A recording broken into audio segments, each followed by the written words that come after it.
Hello, नमस्कार, आदाब, सत श्री अकाल टू यू ऑल। और मैं विनम्र स्वागत करता हूं आप सब लोगों का हमारे इस इनिशिएटिव में, जिसमें आज हम बात करेंगे second green alga that is Ulothrix. So last video में हमने बात की थी क्लाइमेडोमोनास के बारे में, जिसकी शेप, जिसके स्ट्रक्चर, जिसके फीचर्स, जनरल कैरेक्टरिस्टिक्स के बारे में डिटेल में बात की थी। Then reproduction and asexual reproduction and sexual reproduction, उसके लाइफ साइकिल के बारे में डिटेल में बात की थी। आज हम बात करेंगे यूलोथ्रिक्स। अगेन ये भी एक ग्रीन एल्गा है, बट ये एक अनब्रांच्ड एल्गा है, यानी कि कोई भी ब्रांचिंग आप नहीं देखेंगे। देख सकते हैं आप, एकदम लीनियर स्ट्रक्चर है। बट अगेन ये एक फिलामेंटस एल्गा है, फ्रेश वाटर में मिलती है, यानी कि इसका हैबिटाट जो है वो फ्रेश वाटर है। And it is in the form of a filament. तो फिलामेंट की फॉर्म में होने के कारण ये एक फिलामेंटस एल्गे है। मैंने आपको स्टार्टिंग में बताया था जब हमने स्टार्ट किए थे कि अलग अलग तरह की हमें एल्गे देखने को मिलेंगी, जो कि यूनिसेलुलर भी होंगी, जैसे क्लाइमेडोमोनास है, कॉलोनियल भी होंगी, उसके बाद फिलामेंटस होंगी, नॉन फिलामेंटस होंगी, ब्रांच्ड होंगी, अनब्रांच्ड होंगी। तो वो सब एक एक करके हम जिसमें बात कर रहे हैं अब डिटेल में। अब इनके पास एक सेल होता है जिसको हम बोलते हैं होल्ड फास्ट। ये जो बेसल सेल इनका है ये होल्ड फास्ट कहलाता है। और ये होल्ड फास्ट एक्चुअल में क्या काम करता है? सबसे पहले तो एक बेसल सेल है।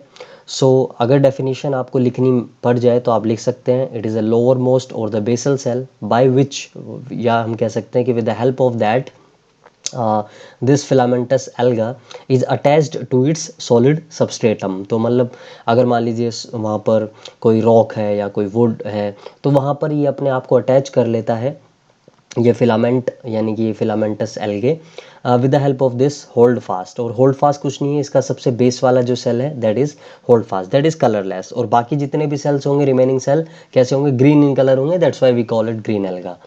ओके, क्लोरोप्लास्ट बिल्कुल एक सिंगल क्लोरोप्लास्ट होगा, यानी कि अगर एक सिंगल सेल की बात करें उसमें एक ही क्लोरोप्लास्ट होगा। और वो उसकी शेप कैसे हो? गिडल लाइक, या हम कह सकते हैं कॉलर शेप्ड। जैसी कॉलर होती है ना, हमारी शर्ट की कॉलर, उस तरह की कॉलर शेप्ड हो सकती है। एंड क्लोरोप्लास्ट में क्या होंगे? Chloroplast is embedded with pyrenoids. और पायरिनोइड्स क्या है? मतलब रिजर्व फूड। रिजर्व फूड, ये पायरिनोइड्स क्या थे? मैंने आपको बताया था, प्रोटीन मास था बीच में, और साइड में क्या था? पेरिफेरल स्टार्च था। तो इस तरह से ये प्रोटीन था और साइड में इनके जो है क्या था? स्टार्च ग्रेनुअल्स थे। तो ये जो है क्या बन जाता है? ये जो पूरा स्ट्रक्चर है क्या बन जाता है? Pyrenoids, and it is embedded in the chloroplast. ठीक है, यूलोथ्रिक्स के बारे में ये जनरल फीचर्स हो गए। इसके बाद अब हम इसका स्ट्रक्चर देख लेते हैं। देखिए, जब आपको बनाना पड़ जाए तो आप यहाँ से इजीली बना सकते हैं।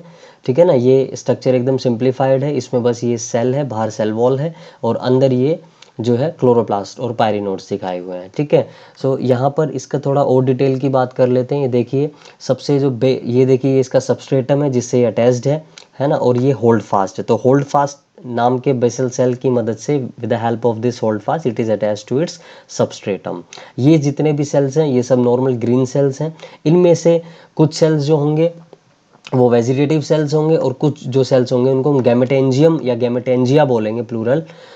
ठीक है, जो कि गैमेट प्रोड्यूसिंग होंगे, जो सेक्सुअल रिप्रोडक्शन में रोल प्ले करते हैं। उससे पहले कुछ और बातें देख लेते हैं। सबसे बाहर जो आउटर मोस्ट जो लेयर होगी दैट इज सेल वॉल। यहाँ पर आप देख सकते हैं सेल वॉल।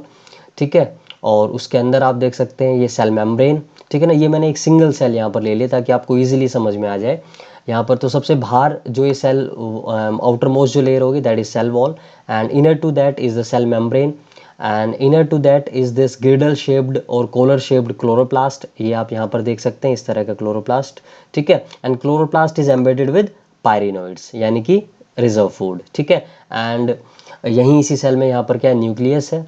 ठीक है, ओके, कुछ सेल्स जो होंगे जैसे मैंने आपको बताया जो सेक्सुअल रिप्रोडक्शन में रोल प्ले करेंगे उनको हम गैमेटेंजियम बोलेंगे, जो कि गैमेट्स प्रोड्यूस करेंगे। ठीक है, इनर टू ये साइटोप्लाज्म होगा। ये नॉर्मल चीज़ें हैं जो आपको पहले से पता होती हैं, न्यूक्लियस, पायरिनोइड, सेल मेम्ब्रेन। ठीक है, तो ये पूरा इसका स्ट्रक्चर है। बनाने के टाइम आप यहाँ पर बना सकते हैं और फिर यहाँ से आप इसको जो है लेबल कर सकते हैं। Okay, after this, here comes the most important topic, asexual reproduction in Ulothrix. तो यूलोथ्रिक्स में asexual reproduction कैसे होता है? अगेन सेम जैसे क्लैमिडोमोनास में था, जू स्पोर्स की मदद से ही होता है, यानी कि स्पोर फॉर्मेशन से ही होगा। और मोस्ट कॉमन स्पोर्स कौन से होंगे? जू स्पोर्स होंगे। इसके अलावा एप्लानोस्पोर्स, हिप्नोस्पोर्स एंड एकाइनिटीज, ये सब सेम है जैसे क्लैमिडोमोनास में मैंने आपको बताया था। और ये तीनों कब बनते हैं अनफेवरेबल कंडीशंस के दौरान, ठीक है ना, यानी कि जब फूड स्कैरसिटी या कुछ टॉक्सिन आ जाता है या हाई सॉल्ट कॉन्सेंट्रेशन वगैरह, ऐसी कुछ जो है अनफेवरेबल कंडीशंस जब फेस करता है यूलोथ्रिक्स, तो वो इन स्पोर्स के जरिए अपना सर्वाइवल को इंश्योर कर लेता है। अदरवाइज वो जू स्पोर्स के जरिए अपने सर्वाइवल को भी इंश्योर करता है और रिप्रोड्यूस भी करता है, ठीक है। यहाँ देखिए कोई भी कुछ सेल्स, जैसे जितने मैंने आपको दिखाया उन सेल्स में से कुछ सेल्स जो हैं they will act as a sporangium, zoosporangium, और इस जू स्पोरेंजियम में ये ब्लू है जो ये सेल वॉल, और अंदर क्या है ये पूरा स्ट्रक्चर क्या हो जाएगा प्लाज्मा मेम्ब्रेन, और इसमें पूरा plasma membrane plus cytoplasm that is protoplasm, ठीक है। सो इस प्रोटोप्लाज्म में क्या होगा, डिवीजन होगा, सेवरल माइटोसिस यानी कि सेवरल टाइम्स माइटोसिस होगी, माइटोटिक डिवीजन होगी यानी कि प्रोटोप्लाज्म डिवाइड करेगा। तो ये 2 बार भी डिवीजन हो सकती है, 3 बार, 4 बार, 5 बार, 8 टाइम्स तक ये डिवीजन हो सकती है, ठीक है।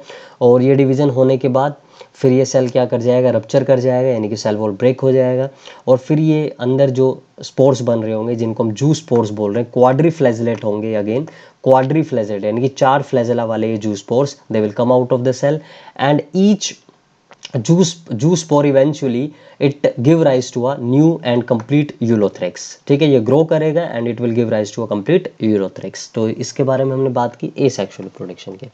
Now will talk about sexual reproduction in Ulothrix. तो सेक्सुअल रिप्रोडक्शन में अगेन वहीं से शुरू करते हैं। ये पूरा स्ट्रक्चर आप देख सकते हैं, सबस्ट्रेटम से जो है अटैच्ड है with the help of this hold fast, और ये सब सेल्स हैं जिनमें से कुछ सेल्स वेजिटेटिव सेल्स हैं और कुछ सेल्स गैमेटेंजिया हैं। तो जैसे मान लीजिए हमने एक सेल लिया, ये गैमेटेंजियम, इसको हमने बोला एक सिंगल सेल हम ले रहे हैं तो गैमेटेंजियम बोलेंगे, प्लूरल बोलेंगे तो प्लूरल अगर हमें यूज़ करना है इस सेल के लिए तो गैमेटेंजिया यूज़ करेंगे, ठीक है।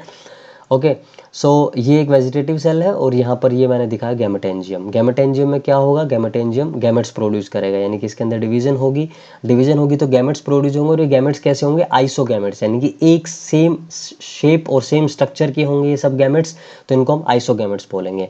गैमेट्स यहाँ पर फर्दर और मल्टीप्लिकेशन होगी और नंबर गैमेट्स का बढ़ेगा, और फिर उसके बाद क्या होगा, ये सेल रप्चर हो जाएगा। रप्चर होने के बाद when these gametes will come out of the cell, they will fuse with each other and the process known as syngamy और fertilization we can say, और फिर एक स्ट्रक्चर बनेगा जिसको हम बोलेंगे क्वाड्रीफ्लैजेलेट जाइगोस्पोर और जाइगोट, ठीक है ना, नॉर्मल आप जाइगोट भी बोल सकते हैं, ठीक है। सो जाइगोट कैसा है, जाइगोट जो है वो डिप्लॉयड है, ठीक है ना। ये सब कैसे हैं, ऑब्वियसली ये हैप्लॉयड ही होंगे, ठीक है। सो यहाँ पर इतनी बात हो गई हमारी। अब क्या होगा, अब ये जाइगोट जो है थोड़ा ग्रो करेगा और ग्रो करने के बाद जाइगोटिक मियोसिस होगी, यानी कि जाइगोट में क्या हो जाएगी, मियोसिस हो जाएगी। मियोसिस होगी तो दोबारा जब ये स्पोर्स बनेंगे, ठीक है ना, इन स्पोर्स को हम क्या बोलेंगे, मियोस्पोर्स, और ये मियोस्पोर्स कैसे हैं, हैप्लॉइड हैं, क्योंकि यहाँ पर जाइगोट में क्या हुए, मियोसिस हुई है, तो रिडक्शनल डिवीजन हुई है। देखिए रिडक्शनल डिवीजन हुई है, तो जिस कारण की वजह से, इस रीजन की वजह से ये मियोस्पोर्स कैसे हो गए, हैप्लॉइड हो गए हैं। ये मियोस्पोर्स जो है ग्रो करेंगे एंड इवेंचुअली ग्रो करने के बाद फाइनली इवेंचुअली क्या करेंगे, it will give rise to a new filamentous alga that is Ulothrix, ठीक है। और एसेक्सुअल रिप्रोडक्शन पहले से बता ही चुका हूँ, तो ये पूरी क्या हो जाएगी, एसेक्सुअल रिप्रोडक्शन और सेक्सुअल रिप्रोडक्शन, ये पूरी इसकी क्या हो जाती है, लाइफ साइकिल। तो लाइफ साइकिल अगर हम देखें तो आप देखिए सिर्फ ये वाला जो फेज था, यहाँ पर अगर हम देखें स्पेसिफिकली, मोर स्पेसिफिकली अगर हम देखें तो ये जो फेज है, यहाँ तक का जो सिर्फ फेज है, यानी कि जाइगोट वाला जो फेज है वही सिर्फ कैसा है, डिप्लॉयड फेज है। अदरवाइज जितना भी ये लाइट कलर में दिखाया गया है, ठीक है ना, ये सारा हैप्लॉयड फेज है, ठीक है। तो इसलिए हम क्या बोलेंगे कि लाइफ साइकिल कैसी होगी, हैप्लॉन्टिक लाइफ साइकिल होगी। क्लामिडोमोनास में भी हमने देखा था, वहाँ पर भी हैप्लॉन्टिक लाइफ साइकिल थी। यहाँ पर जो फ्यूज़न होगी वो आइसोगैमी होगी, क्योंकि यानी कि जो सिनगैमी है वो कैसी है, आइसोगैमी होगी, क्योंकि गैमेट्स आर आइसोगैमेट्स, यानी कि आइसो का मतलब ही आप समझ आइए सेम, ठीक है ना, कि सेम स्ट्रक्चर और शेप के जो गैमेट्स होंगे दैट, तो उससे क्या होगा, आइसोगैमी होगा। तो ये पूरा स्ट्रक्चर हमने समझा, पूरे प्रोसेस को हमने समझा, asexual reproduction and then sexual reproduction, ठीक है। तो इसके साथ यूलोथ्रिक्स की यहाँ पर बात समाप्त होती है। नेक्स्ट हम बात करेंगे वोल्वोक्स और कैरा के बारे में, ठीक है। So till then bye, take care, thank you very much.